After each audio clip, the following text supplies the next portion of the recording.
ధనుష్ ఈవెంట్లో చిరంజీవి హీరోయిన్ రష్మిక గురించి మాట్లాడుతూ, నా డైలాగ్ ఇందాక నువ్వు అనేశావుగా నేషనల్ క్రష్ గురించి. కానీ నేను బయటికి అనను, మనసులో అనుకుంటాను.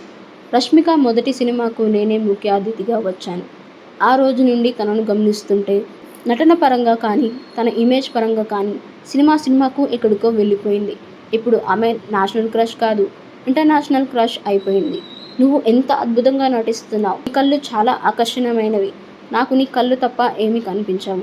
ఆ కళ్ళతో ఆమె ఈ సినిమాలో ఎన్నో హావభావాలను అద్భుతంగా పలికించింది. ఈ సినిమాలో ఆమె క్యారెక్టర్ ఎంత ఇంటెన్సిటీ ఉందో చెప్పడానికి బాగుంటుంది. ముఖ్యంగా బిడ్డని హోల్డ్ చేసుకున్నప్పుడు ఒక కన్న తల్లిలాగా అమాయకంగా కనిపిస్తుంది.